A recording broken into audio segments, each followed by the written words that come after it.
Hello प्यारे बच्चों, आज हम करेंगे हमारी एक्सरसाइज 5.2 के आगे के सवाल। हमने हमारे सवाल नंबर 14 तक कर लिए थे। आज हम करेंगे हमारे सवाल नंबर 15 को, जो कि हमारे पास है।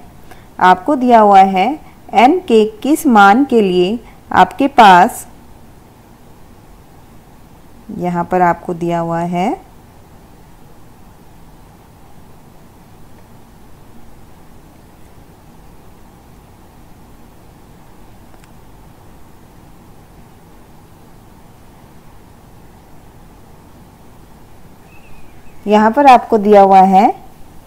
n के किस मान के लिए दोनों समानांतर श्रेणियों के nवें पद बराबर होंगे।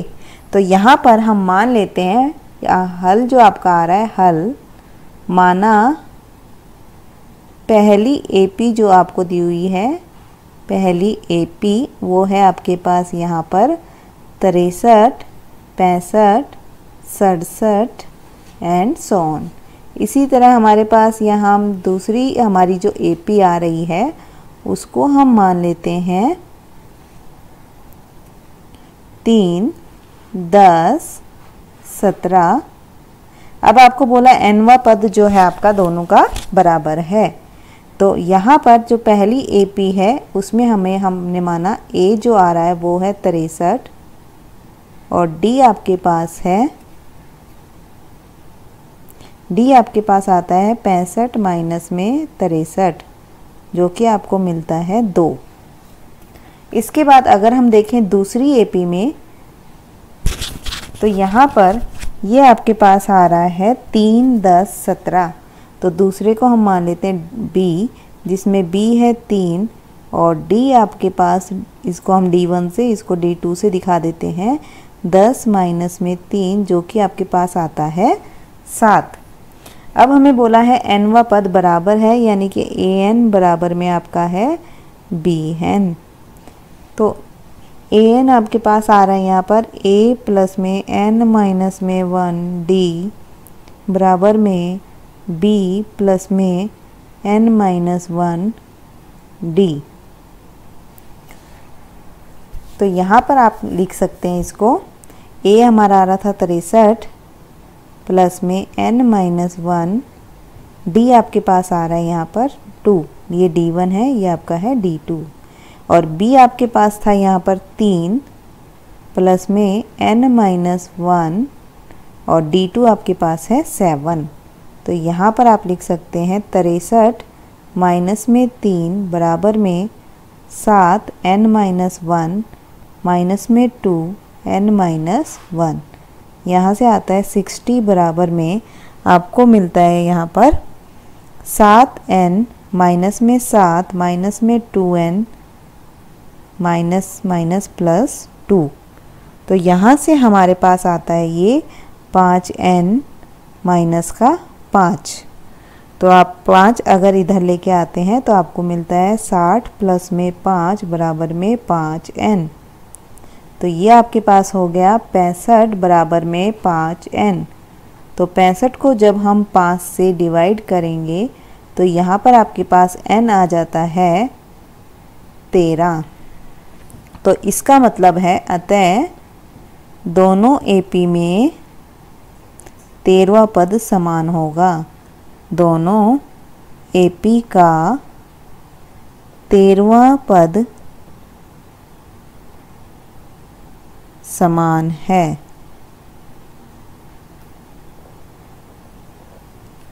इसके बाद हमारे पास है प्रश्न संख्या, आपके पास आती है यहाँ पर 16, जिसमें आपसे बोला गया है वह AP ज्ञात कीजिए जिसका तीसरा पद 16, पांचवा पद, सातवां पद पांचवें पद से 12 अधिक है। तो सबसे पहले हम यहाँ पर लिख लेते हैं हमारा जो हल है। हमें पता है an जो होता है हमारा ये है a प्लस में n माइनस 1 d।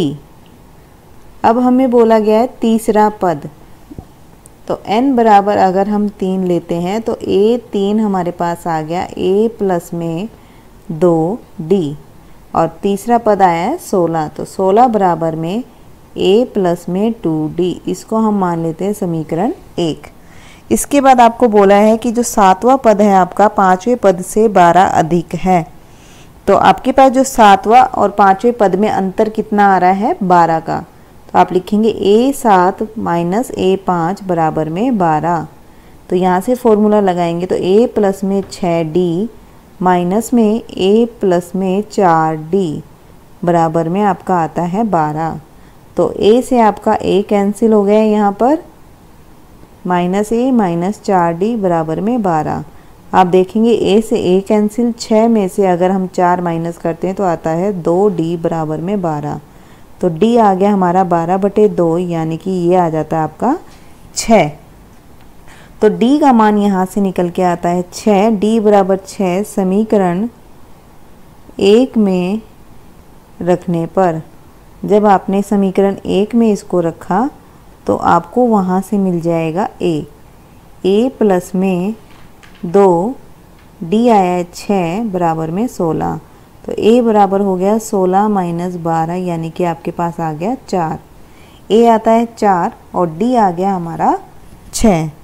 अब इसमें हमसे बोला गया है कि आपको AP ज्ञात करनी है। जब हमारे पास A भी है और D भी हो तो हम वहाँ से AP अपनी आसानी से बना सकते हैं। कैसे, हमें पता है AP क्या होती है, A plus D, A plus 2D, A plus 3D, इस तरीके से हमारी ये AP है।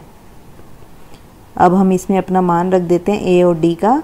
A है हमारे पास 4 और D है हमारे पास 6। तो यहाँ पर A 4, फिर A प्लस D करेंगे तो 4 प्लस में आपके पास आता है यहाँ पर 6।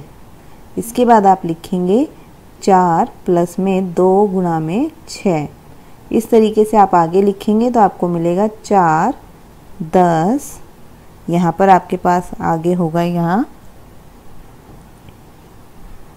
4 10 16 22, इस तरीके से आपको ये AP मिलती है। तो आप देखेंगे यहाँ 10 और 4 का अंतर है 6, 16 और 10 का अंतर है 6, आपको ये 6 के अंतर पर मिल रहा है। इसी तरह 22 में आप 6 जोड़ेंगे तो आपको अगला मिलेगा 28। ये आपकी AP बनती है। इसके बाद हमारा अगला सवाल है 17, जिसमें आपको बोला गया है अंतिम पद से 20वां पद ज्ञात कीजिए। अंतिम पद से हमें कहा गया है, तो यहाँ हमारे पास हल है। माना a बराबर हमें मिला 3 और d बराबर जो सार्व अंतर है वो मिला आपको 8 माइनस 3, यानी कि ये आता है आपका 5। और an आपको यहाँ पर दिया हुआ है 253। आपको AP दी हुई है, इसलिए हम यहाँ पर सीधा d निकाल पा रहे हैं। अब आपको बताना है कि जो अंतिम पद है उस से 20वां पद जो आपका आता है वो हमें ज्ञात करना है। तो अंत से 20वां पद, अंत से 20वां पद हमारा होगा, आप लिख सकते हैं, आपके पास था फॉर्मूला यहाँ पर, आप लिखेंगे L, AN बोल सकते हैं इसको हम, या फिर L यानी कि अंतिम पद। तो फॉर्मूला आपके पास है L प्लस में, सॉरी इसको हम करेंगे यहाँ पर, ये आपके पास आ जाएगा L माइनस में, आपके पास आएगा ये L माइनस में, आप लिखेंगे इसको n माइनस 1, यानी कि आपके पास 20वां पद निकालना है। तो 20 माइनस में 1 और आप इसको लिखेंगे d। तो L आपके पास दिया हुआ है 253, माइनस में 19 और d आ रहा है हमारा 5। तो आप इसको लिख सकते हैं 253 माइनस में 95, जो कि आपके पास बनता है यहाँ पर 198। तो अंत से 20वां पद अगर हम देखेंगे तो ये आपके पास आएगा 100, ये आपके पास आएगा, ये हमारा हम थोड़ा सा मिस्टेक हो गई है, इसको हम वापस से माइनस करेंगे तो ये आपका 158 आने वाला है। इसको हम करेक्ट कर लेते हैं।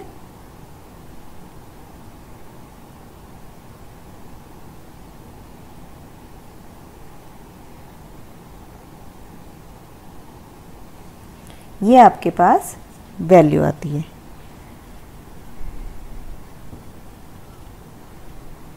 इसके बाद है हमारा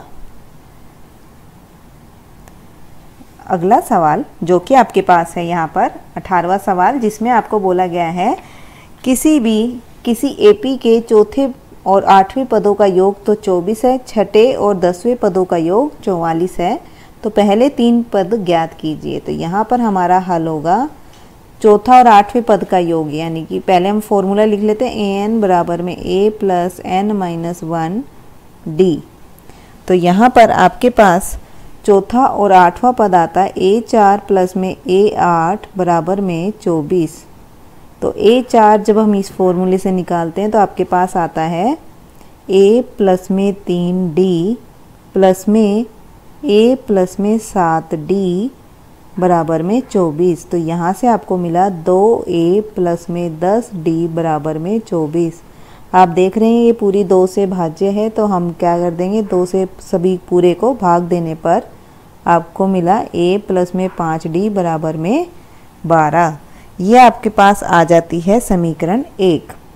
इसके बाद हमें दिया हुआ है छठा और 10वां पद, तो आप लिखेंगे a6 प्लस में a10 बराबर में आपके पास इनका योग आ रहा है 44। तो a6 में आप लिख सकते हैं a प्लस 5d और यहाँ पर लिख सकते हैं a प्लस में 9d। ये हमारे पास कहाँ से आ रहा है, हमने फॉर्मूले में n के प्लेस पे क्या रखा है, एक बार लिखा 6 और एक बार लिखा 10।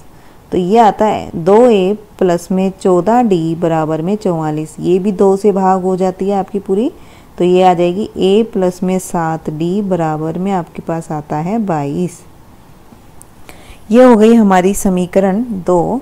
समीकरण 1 व 2 से, समीकरण 1 व 2 से आपको यहाँ पर मिलता है a प्लस में 5d बराबर में 12, a प्लस में 7d बराबर में 22। तो ये आपके पास मिलेगा यहाँ पर माइनस का 2d बराबर में माइनस का 10। तो d बराबर हो गया हमारे पास 10/2, माइनस से माइनस आपका कैंसिल, तो d बराबर हो गया 5। d बराबर 5 समीकरण 1 में रखने पर, जब आपने 1 में रखा तो यहाँ पर आपको मिला है a प्लस में 5 गुणा 5 बराबर में 12। तो ये आ जाता है a बराबर में 12 माइनस में 25। तो ये आपकी जो वैल्यू आती है यहाँ पर वो आ जाती है माइनस का 13। तो a बराबर मिला हमें माइनस का 13 और d बराबर मिला आपको 5। a और d मिलने के बाद हम अपनी AP निकाल सकते हैं। आपको पहले 3 पद ज्ञात करने हैं। प्रथम 3 पद, पहले 3 पद आपके कौन से होंगे, पहले 3 पद आपको पता है AP हम कैसे लिखते थे, a plus d a plus 2d। तो यहाँ a आपके पास आता है -13, फिर दूसरा पद मिलेगा -13 प्लस में 5, तीसरा पद मिलेगा -13 प्लस में 2 गुणा में 5। तो यहाँ आया माइनस का 13, ये मिला माइनस का 8 और 5 दूनी 10 और -13 प्लस 10 आपका आ गया माइनस का 3। ये आपका होगा उत्तर। इसके बाद हमारे पास अगला सवाल है 19, जिसमें आपको बोला गया है सुब्बा राव ने 1995 में 5,000 रुपये के मासिक वेतन पद कार्य आरंभ किया। उसने कार्य आरंभ किया है 5,000 से। उसके बाद प्रत्येक वर्ष जो है उसको 200 रुपये का वेतन में वृद्धि हो जाती है। किस वर्ष में उसका वेतन 7,000 हो जाएगा। एक साल में उसकी वृद्धि होती है 200 रुपये। तो हम यहाँ पर ले लेते हैं सुब्बा राव ने अपने जो शुरुआत की है, सुब्बा राव ने, आप लिखेंगे हल, सुब्बा राव ने 1995 1996 में, आगे 97 98 में 5,000 रुपये, फिर 200 रुपये का हर साल लगा, तो फिर अगले साल हो गया वो 5200, फिर आपका होगा 5400 रुपये। इस तरीके से उसने शुरुआत की और आखिरी में उसको कितना मिल रहा है, 7000 रुपये का वार्षिक वेतन मिलता है। वार्षिक वेतन मिला। तो यहाँ आप देख सकते हैं कि ये जो हमारे पास उसको वेतन मिल रहा है वो एपी में मिला हुआ है। पहले 5 है, फिर 52, फिर 54। तो यहाँ से आपके पास ये एपी में बन जाती है। तो यहाँ पर आप लिख सकते हैं वापस से इसको 5000, 5200, 5400, फिर आपके पास इस तरीके से 200 रुपये हर साल बढ़ते हैं। तो लास्ट में मिले उसको 7000। तो ए हमारे पास आ जाती है 5000। डी आपके पास आता है यहाँ पर, ये मिलता है 5200 माइनस में 5000, तो आपके पास आता है 200, यानी कि डी आ गया 200 और ए एन आता है हमारे पास 7000।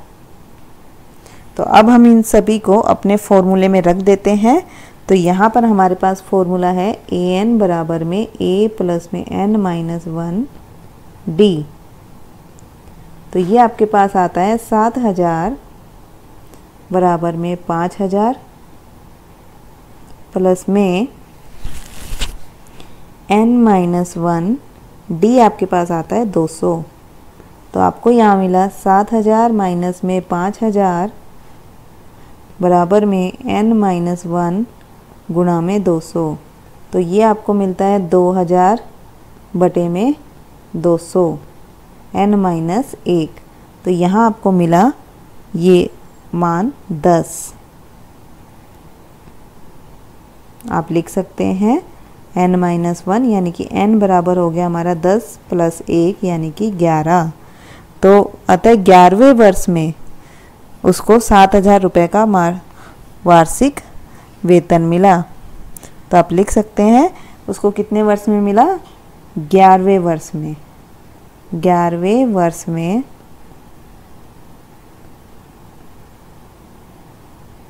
11वें वर्ष में 7000 रुपये का वार्षिक वेतन मिलेगा।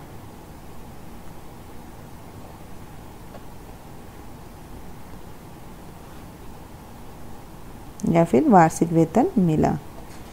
इसके बाद है हमारा आखिरी सवाल, जिसमें आपको दिया हुआ है रामकली ने किसी वर्ष के प्रथम सप्ताह में 5 रुपये की बचत की, फिर हर सप्ताह वो 1.7575 रुपये बढ़ाती गई।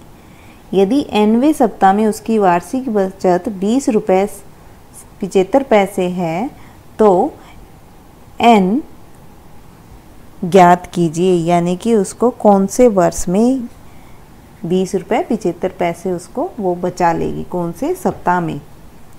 तो यहाँ पर हम लिख सकते हैं रामकली ने, हल आपके पास है, रामकली ने प्रथम द्वितीय पहले दूसरे इस तरीके से उसने सप्ताह में बचत की है।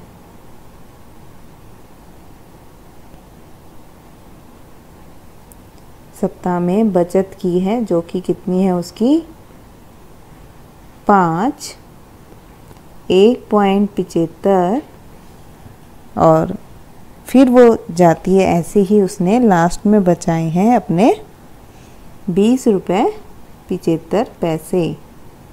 आप देखेंगे कि यहाँ पर हमारे पास जो ये आती है ये एपी है। तो यहाँ पर जो ए है पहला पद है वो आ रहा है आपका 5।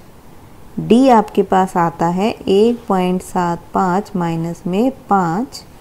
तो आप यहाँ लिख सकते हैं डी आपका आया है, यहाँ पर इसने कहा हर एक सप्ताह में वो 1 रुपये 75 पैसे की बचत करती है, यानी कि दूसरे सप्ताह में उसके पास रुपये हो गए 5 प्लस में 1.75। तो यहाँ पर उसके पास जो डी आता है वो आता है आपके पास 6 पॉइंट में 75 माइनस 5, यानी कि उसने बचत की थी 1 रुपये 75 पैसे की। वो हर सप्ताह बचत करती है, ये हमसे बोला गया है। तो यहाँ पर AN हमारा आता है AN बराबर में 20 रुपये 75 पैसे। तो हम अपना फॉर्मूला लगा लेते हैं। यहाँ AN जो है वो बराबर है A प्लस में N माइनस 1 D। तो AN आपके पास है 20 रुपये 75 पैसे यहाँ पर, A आपका है 5, N माइनस 1 और D है आपका 1.75। इसके बाद हम लिख सकते हैं यहाँ से 20.75 माइनस में 5 बराबर में N माइनस 1 गुणा में 1.75। तो यहाँ पर आप लिख सकते हैं 15.75 बराबर में N माइनस में 1 पॉइंट में 75। तो इसको हम भाग कर देते हैं 1.75 बराबर में N माइनस में 1। तो यहाँ से भाग देने पर आपको मिलता है N माइनस 1 बराबर में 9। तो N का मान आपके पास आ जाता है 9 प्लस 1 यानी कि आपका 10। तो यहाँ हमें मिलता है कि जो सप्ताह हमें निकालना था 10वें सप्ताह में उसकी बचत होगी। nवें सप्ताह में पूछा था, तो 10वें सप्ताह में